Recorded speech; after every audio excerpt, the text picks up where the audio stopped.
हर रोज एक नई कहानी देखने के लिए चैनल को सब्सक्राइब करें और बेल आइकन दबाना ना भूलें।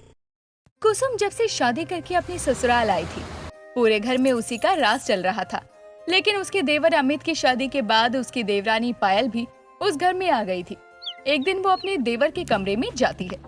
देवर जी, अब तो आपकी पत्नी आ गई है। अब तो इन्हीं का राज चलेगा पूरे घर में, क्योंकि मैं तो पुरानी हो गई हूँ ना। भाभी, अब कैसी बातें कर रही हो? आज तक घर में सिर्फ आपका राज था और आगे भी आपका ही रहेगा। मुझे नहीं लगता पायल को कोई दिक्कत होगी। पायल, तुम्हें कोई परेशानी या दिक्कत है क्या?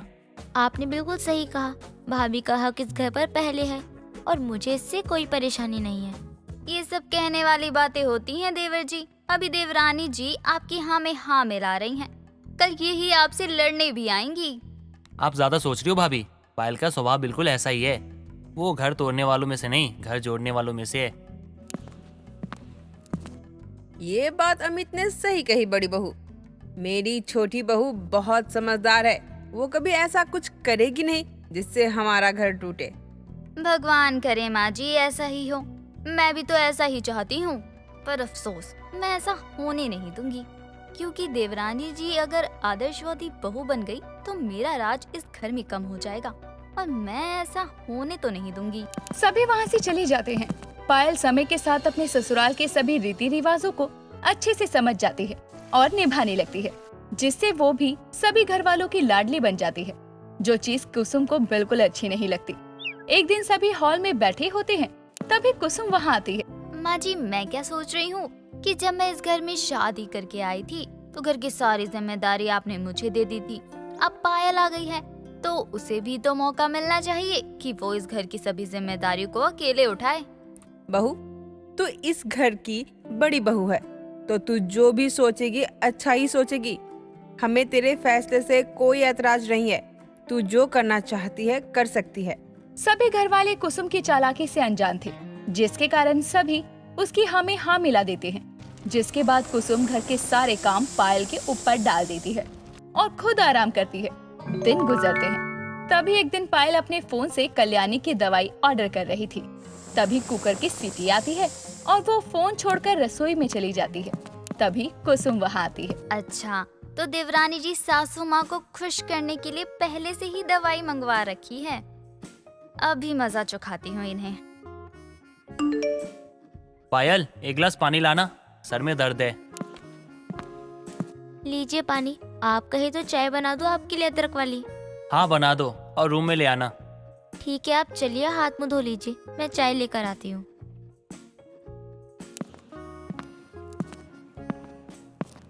रख लो तुम्हें जितना ख्याल रखना है, लेकिन मेरी तरह नहीं रख पाओगी, क्योंकि मैं रखने ही नहीं दूंगी। इतना कहकर कुसुम भी रसोई में जाती है और पायल को बर्तन धोते देखकर चाय में ढेर सारी चीनी मिला देती है। थोड़ी देर बाद पायल चाय लेकर अमित के पास जाती है और चाय पीते ही अमित कहता है, ये चाय है या शरबत? कितनी मीठी है। अरे, इतना समय हो गया घर में आए हुए, अभी तक तुम्हें पसंद नापसंद के बारे में पता नहीं चला क्या? मैंने तो चीनी बिल्कुल बराबर डाली थी, ये मीठी कैसे हो गई? अगर बराबर डाली होती ना तो इतनी मीठी नहीं होती, समझी तुम? क्या हुआ? तुम ऐसे क्यों चिल्ला रहे हो पायल पर? भाभी, मेरे सर में बहुत दर्द हो रहा है और इसे बोला चाय बनाने के लिए तो ये शरबत लेके आ गई। कोई बात नहीं, तुम मेरी लाई हुई चाय पी लो, शायद पसंद आ जाए। हो सकता है उसे अंदाजा ना हो चीनी का। इसे कहते हैं एकदम परफेक्ट चाय। भाभी, इसे सिखाओ कुछ। मुझे तो लगा था ये समझदार होगी, सब संभाल लेगी, लेकिन लगता है मैं गलत था। सीख जाएगी देवर जी, मैं सिखा दूंगी इसे। कुसुम बड़ी चालाकी से अमित के सामने पायल को नीचा दिखा देती है और उसे बुरा और खुद को अच्छा साबित करती है। दिन बीतते हैं। तभी एक दिन अचानक से कल्याणी का अस्थमा बढ़ जाता है और सभी उसकी दवाई ढूंढने लगते हैं, लेकिन दवाई बॉक्स खाली होता है। पायल, इसमें दवा नहीं है। तुमने माँ की दवाई ऑर्डर नहीं करी क्या? जी वो मैंने ऑर्डर किया था, लेकिन अभी तक दवा आई नहीं। अरे पागल लड़की, अगर दवा खत्म हो गई थी तो तुम मंगवा लेती ना बाहर से एक्स्ट्रा में। जब भाभी सारा काम देखती थी ना तो किसी चीज की कोई दिक्कत नहीं होती थी, सब संभाल लेती थी। लेकिन तुम तो कुछ कर ही नहीं पा रही। अच्छा, अब तुम दोनों लड़ना बंद करो। शायद माँ जी की दवाई मेरी अलमारी में होगी। मैं माँ जी की एक्स्ट्रा दवा हमेशा अपने पास रखती हूँ। कुसुम अपने कमरे में जाती है और अस्थमा का पंप लेकर आती है और कल्याणी को दे देती है, जिससे कि उसे आराम हो जाता है। तभी अमित जब पायल का फोन चेक करता है तो ऑर्डर कैंसिल होता है, जिस पर वो पायल को बहुत सुनाता है। ऐसे ही कुछ दिन बीतते हैं। तभी एक दिन कुसुम कल्याणी और पायल को बात करते हुए सुनती है। बहू, अब मुझे जल्दी से पोता या पोती की शक्ल दिखा दे, ताकि मैं अपनी आखिरी जिम्मेदारी पूरी करके मर सकूं। माँ जी ऐसा मत बोलिए, बाकी मैं कोशिश करूंगी कि आपकी ख्वाहिश पूरी कर सकूं। दोनों की बातें सुनकर कुसुम घबरा जाती है और अपने मन में सोचती है, मैं ऐसा कभी होने ही नहीं दूंगी। इस घर का वारिस मेरी ही संतान होगी और किसी की नहीं। इस घर में और इस प्रॉपर्टी पर सिर्फ मेरा राज होगा। कुसुम आए दिन कुछ न कुछ ऐसी चालाकी करती रहती थी, जिसके कारण पायल हमेशा सबके सामने लापरवाह और गलत साबित हो जाती थी। लेकिन वो इस बात से अनजान थी कि उसके पीछे कोई और नहीं बल्कि उसकी चालाक जेठानी है। एक दिन कुसुम पायल के लिए दूध लेकर उसके कमरे में आती है। लो पायल, ये दूध पी लेना। पूरे दिन काम करती हो तुम, थक जाती होगी ना। भाभी आपने क्यों तकलीफ करी, मैं खुद ले लेती हूँ। अरे तकलीफ कैसी, सबके लिए बना रही थी तो सोचा तुम्हारे लिए भी बना दूं। पी लेना वरना ठंडी हो जाएगी। कुसुम रोजाना पायल को दूध दिया करती थी। वो सब काम चाहे भूल भी जाए, लेकिन दूध देना नहीं भूलती थी। एक दिन अमित पायल का रूटीन चेकअप करवा के घर लौटता है और उसे मुस्कुराते देखकर कुसुम को बड़ा अजीब लगता है। तभी अमित हॉल में बैठी अपनी माँ के पास आकर उसे गले लगाकर कहता है, माँ आज मैं बहुत खुश हूँ। हमें वो खुशी मिली है जिसका हमें कब से इंतजार था। देवर जी, जो बोलना है थोड़ा साफ साफ बताइए, हमें कुछ भी समझ में नहीं आ रहा। आप किस खुशी की बात कर रहे हैं? भाभी, मैं माँ की दादी बनने की खुशी की बात कर रहा हूँ। आप बड़ी मम्मी और मैं पापा बनने वाला हूँ। इस घर में एक छोटा सा मेहमान आने वाला है। ये तुम क्या कह रहे हो? ये कैसे हो सकता है? ऐसा नहीं हो सकता। बहू, तू इतनी हैरान क्यों हो रही है? तू भी तो यही चाहती थी। तुझे तो बच्चे बहुत पसंद है ना? हाँ भाभी बताइए ना, आपको इतनी हैरानी क्यों हो रही है मेरी प्रेग्नेंट होने की बात सुनकर?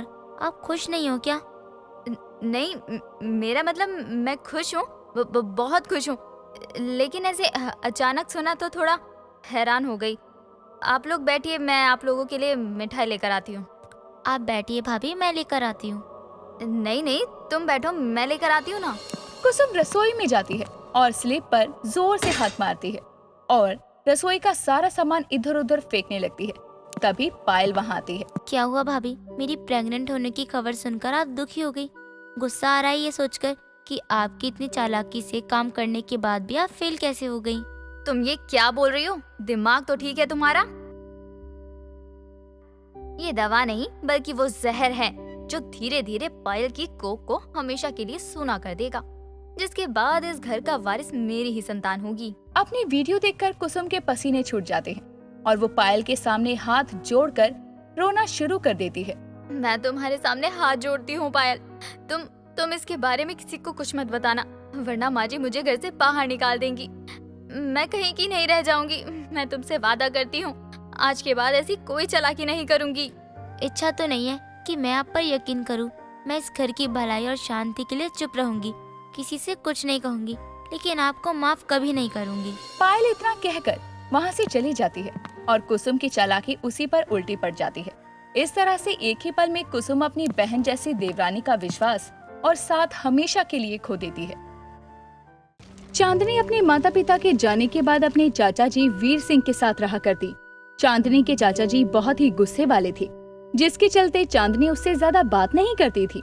वो जो भी बोलते थे उसे चुपचाप मान लिया करती।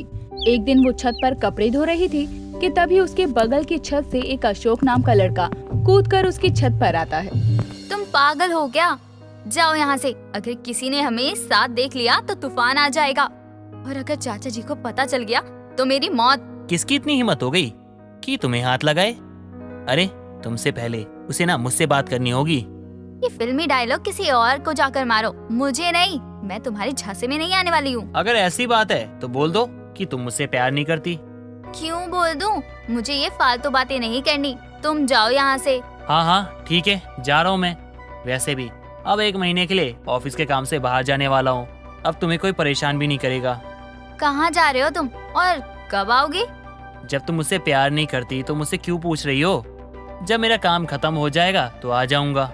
अशोक और चांदनी एक दूसरे से बातें कर रहे थे कि तभी वीर सिंह घर आता है और हॉल में बैठकर चांदनी को आवाज देने लगता है। चांदनी, कहाँ हो तुम? जल्दी से मेरे लिए एक गिलास पानी लेकर आओ। चांदनी। जी चाचा जी, अभी आती हूँ। छत पर कपड़े धो रही हूँ। देखो चाचा जी आ गए हैं, वो कभी भी ऊपर आ सकते हैं। तुम जाओ जल्दी से। ठीक है, चला जाऊंगा, लेकिन पहले तुम ये बताओ, मुझसे प्यार करती हो ना? हाँ हाँ ठीक है, मैं भी तुमसे बहुत प्यार करती हूँ, लेकिन अब भगवान के लिए तुम यहाँ से जाओ। आज तुम्हें कपड़े धोने में कुछ ज्यादा ही समय लग गया। कोई और भी था क्या तुम्हारे साथ छत पर? ना ना नहीं चाचा जी, मैं तो अकेले ही हूँ छत पर, और धुल गए मेरे कपड़े। मैं तो अभी इन्हें धूप में डाल कर आती हूँ। हाँ ठीक है, जल्दी आओ, मुझे तुमसे कुछ जरूरी बात करनी है। जी आप चलिए, मैं आती हूँ। वीर सिंह वहाँ से चला जाता है। थोड़ी देर बाद चांदनी भी नीचे आती है। जी चाचा जी कहिए, आपको क्या बात करनी थी? मैंने तुम्हारी शादी के लिए एक लड़का पसंद किया है। वो लोग तुम्हें कल देखने आने वाले हैं। तुम्हें जो भी तैयारी करनी है कर लेना और मेरे से पैसे ले लेना। चाचा जी शादी, वो भी इतनी जल्दी? मैं तो अभी पढ़ना चाहती हूँ। अभी तो मेरे कॉलेज का दूसरा ही साल चल रहा है। मुझे मेरी पढ़ाई भी तो पूरी करनी है। मैंने तुमसे तुम्हारी राय नहीं मांगी है, अपना फैसला सुनाया है। वीर सिंह इतना कहकर वहाँ से चला जाता है। चांदनी अपनी शादी की बात सुनकर रोने लगती है। तभी उसकी सहेली गीता का फोन आता है। चांदनी उसे सारी बातें बताती है, जिसे सुनकर गीता बोलती है। देख चांदनी, अभी भी समय है, तू एक बार अपने चाचा जी को अपने और अशोक के रिश्ते के बारे में बता दे। बेचारा कितने सालों से तेरा इंतजार कर रहा है। तुझे उसे अच्छा लड़का नहीं मिलेगा। तू क्या चाहती है? जैसे शादी से प्यार के लिए तरस रही है, वैसे ही शादी के बाद भी तरसे। गीता, मेरे लिए मेरे चाचा जी की पगड़ी की शान से बढ़कर प्यारी कोई चीज नहीं है। मेरी खुशी भी नहीं। मैं उन्हें कैसे भी करके दुखी नहीं कर सकती। उन्होंने मेरे लिए बहुत कुछ किया है। ठीक है, तो फिर कर अपनी जिंदगी बर्बाद तू। मैं भी तेरी कोई मदद नहीं कर पाऊंगी। गीता फोन रख देती है और चांदनी भी अपनी शादी को अपनी किस्मत समझकर चुपचाप बैठ जाती है। अगले दिन लड़के वाले उसके घर आते हैं और चांदनी सबके सामने अपनी पढ़ाई पूरी करने की बात रखती है, जिस पर लड़का अमित कहता है। बस इतनी सी बात, आप चिंता मत करिए, मैं आपका एडमिशन बेस्ट कॉलेज में करवाऊंगा। आप जितना चाहे पढ़ सकती हैं। जी ठीक है, फिर मुझे इस शादी से कोई परेशानी नहीं है। मतलब पहले आपको शादी से परेशानी थी? अगर हम आपको पढ़ाने से मना कर देते तो आप शादी नहीं करती? नहीं अमित बेटा, ये तुम कैसी बातें कर रहे हो? हमारी जुबान हमारी पगड़ी से जुड़ी है और हम अपना सर कटवा सकते हैं, लेकिन अपनी पगड़ी की शान कम नहीं होने दे सकते। इस शादी को कोई नहीं रोक सकता। वीर सिंह की बात सुनकर जहाँ एक तरफ लड़के वाले खुश थे, तो वहीं चांदनी दुखी थी। लेकिन अपने चाचा जी की पगड़ी की शान के चलते वो कुछ नहीं बोल पाती। समय बीतता है। चांदनी की शादी की तैयारियां जोरों शोरों से हो रही थी। तभी घर लौटते समय अशोक की मुलाकात अमित से होती है, जो कि बीच रास्ते में दारू पीकर लड़कियां छेड़ रहा था। तभी वो उसके पास जाता है। ये क्या बदतमीजी है? इन दोनों लड़कियों को जाने दो, वरना अच्छा नहीं होगा। क्यों, ये लड़की तुझे तेरी बहन लगती है क्या, जो इनके छेड़ने पे तुझे मिर्ची लग रही है? हाँ लगती है, यही समझो। इस तरह से लड़कियों को छेड़ना अपराध है। मैं अभी पुलिस को फोन करता हूँ। अच्छा, तेरे अंदर इतनी हिम्मत आ गई कि तू अब पुलिस को बुलाएगा? हाँ हिम्मत है, अभी बुलाता हूँ। अशोक जैसे ही फोन निकालकर पुलिस को कॉल करने लगता है, अमित अशोक के ऊपर डंडे से वार करता है और दोनों के बीच में लड़ाई शुरू हो जाती है। तभी वहाँ बिना बुलाए ही पुलिस आ जाती है। अमित पुलिस को देखकर अशोक को धक्का मारकर वहाँ से भाग जाता है। पुलिस वाले अशोक को डॉक्टर के पास लेकर जाते हैं और उसका इलाज करवाते हैं। थोड़ी देर बाद अशोक घर लौटता है और चांदनी के घर बहुत सारे मेहमानों को देखकर उसकी माँ कमला से पूछता है। माँ, चांदनी के घर में कुछ है क्या? इतने सारे मेहमान क्यों हैं? बेटा, हमारी चांदनी की शादी तय हो गई है, बस उसी की तैयारी चल रही है। माँ, आप ये क्या कह रही हो? ऐसा कैसे हो सकता है? क्या चांदनी ने शादी के लिए हाँ कही? बेटा, तू भी कैसी बात करता है? चांदनी ने हाँ ही की होगी, तभी तो शादी की तैयारी हो रही है। माँ, आप भी जानती हो कि अंकल जी कैसे हैं और वो कैसा बर्ताव करते हैं चांदनी के साथ। अरे आपको लगता है उन्होंने एक बार भी पूछा होगा उससे कि उसके मन में क्या है? बेटा, बात तो तू सही कह रहा है, लेकिन ये उसके घर का मामला है, हम कुछ नहीं कह सकते। कमला इतना कहकर वहाँ से चली जाती है। अशोक जैसे तैसे करके चांदनी से मिलने के लिए उसके घर जाता है और चांदनी उसे देखकर हैरान रह जाती है। प्यार मुझसे और शादी किसी और से, कभी तो अपने लिए सोच लिया करो। खुश रह पाओगी शादी के बाद तुम? नहीं रह पाऊंगी जानती हूँ, लेकिन मैं इस शादी से मना करके अपने चाचा जी की पगड़ी बीच समाज में नहीं उछा सकती, फिर चाहे उसके लिए मुझे कुछ भी करना पड़े। तुम उन्हें चाहे पिता ही क्यों ना मानो, लेकिन वो तुम्हें बेटी नहीं मानते। उन्होंने तुम्हें एक अनाथ समझ के पाला है, वरना तुम्हारे साथ ऐसा नहीं करते। ये लड़का कौन है? किसकी फोटो है ये? इसी के साथ मेरी शादी होने वाली है। नहीं नहीं नहीं, ऐसा नहीं होना चाहिए। ये लड़का बिल्कुल अच्छा नहीं है, ये शराबी अय्याश है। मैं इसे आज ही मिलके आ रहा हूँ। बस करो अशोक, इस बार तुम्हारा झूठ काम नहीं आएगा। इस बार मेरी शादी कोई नहीं रोक पाएगा। मेरे लिए मेरे चाचा जी की पगड़ी की शान ही सब कुछ है। देखो, तुम्हें मुझसे शादी नहीं करनी, कोई बात नहीं, ठीक है, लेकिन इससे भी मत करो, ये सही नहीं है। माना मेरे चाचा जी मुझे कोई खास पसंद नहीं करते, लेकिन वो इतने बेकार लड़के से मेरी शादी नहीं करवाएंगे। ये लड़का उन्होंने कुछ सोच समझ कर ही पसंद किया होगा। तुम्हें मेरी कसम है, तुम इस शादी को रोकने की कोशिश नहीं करोगे। चांदनी अशोक को अपनी कसम देकर कुछ भी करने से रोक लेती है। उन दोनों की बातें वीर सिंह दरवाजे के पास खड़ा सुन रहा था, लेकिन वो अपने फैसले पर कोई सोच विचार नहीं करता। शादी का दिन आ जाता है। चांदनी दुल्हन बनकर स्टेज पर जाने के लिए तैयार होती है। तभी वीर सिंह अमित को फोन पर बातें करता सुन लेता है। एक बार ये शादी हो जाए और मैं इसे लेकर देश से बाहर चला जाऊं, फिर पढ़ाई छोड़ो, ये घर से भी बाहर नहीं निकल पाएगी, सिर्फ घर का काम करेगी नौकरानी बनकर। मैं शादी करके बीवी नहीं, नौकरानी ला रहा हूँ, बाकी रहूंगा तो मैं तुम्हारे साथ ही। अमित की बातें सुनकर वीर सिंह को यकीन हो जाता है अशोक सच बोल रहा था, और वो बाहर जाकर सबके सामने कहता है, ये शादी नहीं हो सकती, आप सभी घर जा सकते हैं। आप ये क्या बोल रहे हो? वही जो सच है, तुम्हारा असली चेहरा मेरे सामने आ गया है। तुमसे शादी करवा के अपनी बेटी की जिंदगी बर्बाद नहीं कर सकता मैंने तुम्हारी सारी बातें सुन ली थी। वीर सिंह अमित और उसके परिवार वालों को धक्के मारकर वहां से निकाल देता है और शादी तोड़ देता है। साथ ही चांदनी से उसकी जबरदस्ती शादी करवाने के लिए माफी मांगता है। इस तरह से चांदनी की जिंदगी भी खराब होने से बच जाती है और उसके चाचा जी की पगड़ी पर भी कोई आंच नहीं आती। गणपत गांव का बहुत जाना माना पंडित था।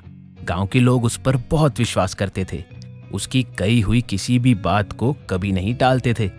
एक दिन गांव की एक प्यारी नाम की एक औरत उसके पास आती है। पंडित जी मेरी मदद कीजिए, मैं बहुत परेशान हूँ। आपके सिवा मेरी कोई मदद नहीं कर सकता है। बताओ तुम्हें क्या परेशानी है और मैं किस तरह से तुम्हारी मदद कर सकता हूँ? पंडित जी मैं अपने पति से बहुत परेशान हूँ, वो मेरी बिल्कुल भी नहीं सुनते हैं। आप कुछ ऐसा करिए कि वो मेरी सुनने लगे और अपने माँ बाप को मुड़कर ना देखे। लेकिन ये तो गलत है, मैं ऐसा नहीं कर सकता। अरे पंडित जी आप भी क्या सही और गलत के चक्कर में पड़े हुए हैं। आप तो बस अपनी दक्षिणा पर ध्यान दीजिए। अगर आपने ऐसा कर दिया तो मैं आपको बहुत पैसे दूंगी। गणपत प्यारी की लालच भरी बातों में आ जाता है और प्यारी को उसके पति को काबू में करने का उपाय बता देता है, जिसके बदले में उसे बहुत पैसे मिलते हैं। वो पैसे लेकर पीछे मुड़ता है, सामने अपनी पत्नी लक्ष्मी को खड़ा पाता है। लक्ष्मी, ऐसे भूत बन के क्यों खड़ी हो? हटो रास्ते से। सुनिए जी, आप ये सही नहीं कर रहे। एक पंडित होकर किसी का घर बर्बाद करना, अपनी शिक्षा का गलत प्रयोग करना अच्छी बात नहीं। अपना नाम लक्ष्मी रखने से घर में कोई लक्ष्मी आ नहीं जाती है, उसके लिए दिमाग लगाना पड़ता है। और मैं उस औरत का घर बसा रहा हूँ, बिगाड़ नहीं रहा हूँ। आप बिगाड़ ही रहे हैं। आप नहीं जानते वो औरत कितनी तेज है। वो अपने पति को अपने कब्जे में करके एक बूढ़े सास ससुर को घर से बाहर निकालना चाहती है। वो कुछ भी करे, हमें उससे क्या? हमें तो धन से मतलब है, धन चाहिए हमें बस। हे भगवान, कैसा पति दिया है आपने मुझे। जब देखो पैसों के पीछे ही भागता रहता है। कुछ दिनों बाद लक्ष्मी अपने मायके जाने के लिए तैयार हो रही होती है। तभी गांव की चंपा मणिहारन वहां आती है। कहाँ हो दीदी? चूड़ियाँ ले लो, कांच की हरी हरी चूड़ियाँ। दीदी हरी चूड़ियाँ ले लो, हरी चूड़ियाँ। आज सुबह से बोनी नहीं हुई है, घर में कुछ खाने को भी नहीं है। अच्छा हुआ तुम आ गई, क्योंकि मैं खुद तुम्हारे पास आने वाली थी। क्यों दीदी, कोई काम था क्या आपको? हाँ, काम था, लेकिन ये बात तुझे सिर्फ अपने तक ही रखनी होगी। बहुत विश्वास करके मैं तुझे ये काम बता रही हूँ। अगर तूने मेरे ये काम कर दिया ना, तो मैं तुझे रोज के 100 रुपए दूंगी।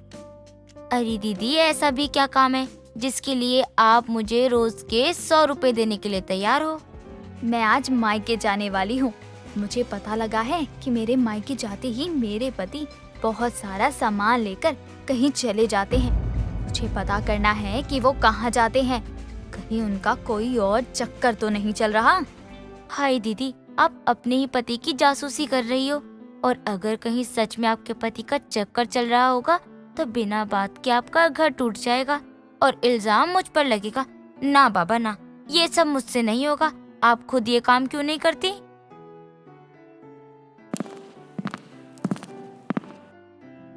तुम मेरी बात नहीं समझ रही हो। मुझे सब जानते हैं, इसलिए मैं ये काम तुम्हें करने को कह रही हूँ। मुझे अपने पति की सच्चाई जानना जरूरी है। एक बार का हो तो मैं शक ना भी करूं, लेकिन हर बार मेरे जाते ही वो कहाँ जाते हैं, मेरे लिए जानना जरूरी है। इस काम के बदले में 500 नहीं बल्कि 1000 भी देने को तैयार हूँ मैं। ये काम करने में वैसे कोई बुराई तो नहीं है, रोज की कमाई भी अच्छी हो जाएगी। ठीक है, मैं ये काम करने को तैयार हूँ। चंपा वहाँ से चली जाती है। थोड़ी देर बाद गणपत हाथों में साड़ी लेकर लक्ष्मी के पास आता है। ये देखो, तुम्हारे लिए कितनी सुंदर सुंदर साड़ियाँ लेकर आया हूँ मैं। इसे भी अपने साथ लेके जाना। ठीक है, ले जाऊंगी। मुझे लग रहा है आपको मेरे मायके जाने की बहुत खुशी है, इसलिए नई साड़ियाँ लेकर आए हो। तुम औरतों का कुछ समझ नहीं आता मुझे। अरे तुम्हें तोहफा दो तो तुम ताना देती हो, ना दो तो भी ताना देती हो। रहने दो, मत ले जाओ। नहीं, मैं ले जाऊंगी, आप गुस्सा मत करिए।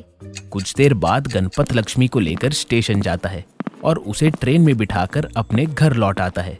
अगले दिन अपना सामान पैक करके घर में ताला लगाकर दूसरे गांव की ओर चला जाता है।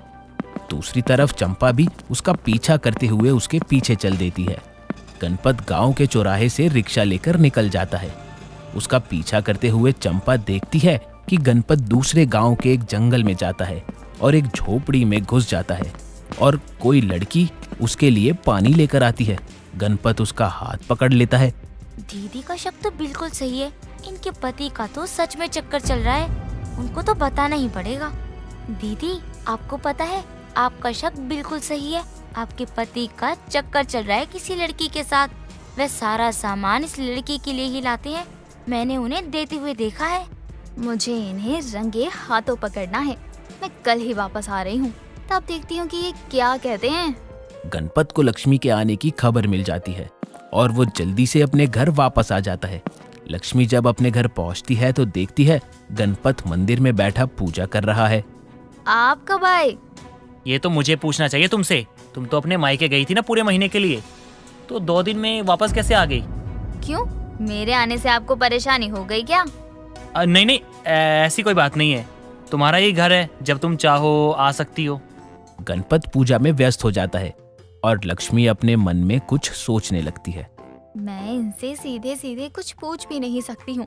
ये सच बताएंगे नहीं और झूठ मुझे सुनना नहीं है। लेकिन झूठ कितने दिन तक ही छुपेगा, कभी ना कभी तो सामने आएगा ही। कुछ दिनों बाद लक्ष्मी को अपनी माँ की तबीयत खराब होने की खबर मिलती है और उसे फिर अपने मायके जाना पड़ता है और वो चंपा को अपने पति पर नजर रखने को कहकर अपने मायके चली जाती है।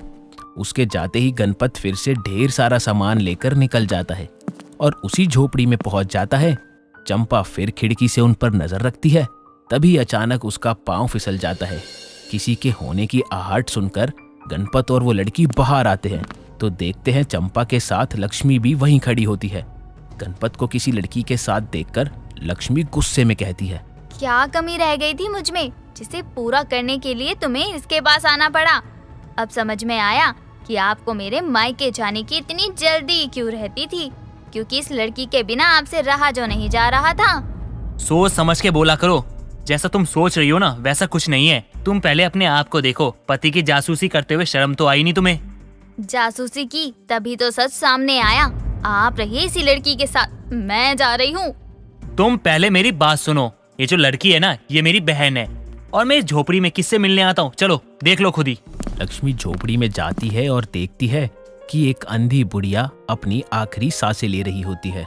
ये सब देखने पर गणपत उसे सच बताता है कि वो बुढ़िया कोई और नहीं बल्कि उसकी माँ है और वो लड़की उसकी बहन।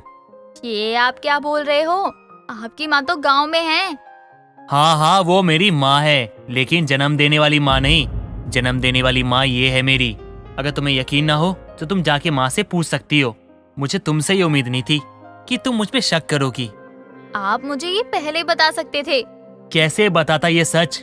मुझे ये डर था कहीं तुम मुझे गलत ना समझो, तुम्हें तकलीफ ना हो। इसलिए जब तुम मायके जाती थी तो मैं इन लोगों से मिलने आता था, लेकिन तुमने मुझ पे शक किया। इसका बहुत दुख हुआ मुझे। सच्चाई जानने पर लक्ष्मी को बहुत बुरा लगता है कि उसने अपने पति पर शक किया और वो अपने पति से उसकी जासूसी करने के लिए उससे माफी मांगती है और उस दिन के बाद से उस पर शक करना छोड़ देती है और प्यार से अपना जीवन व्यतीत करने लगते हैं। दोस्तों, अगर आपको ये कहानी पसंद आई तो इसे लाइक करें, शेयर करें और कमेंट करके बताएं कि कहानी में आपको सबसे अच्छा क्या लगा।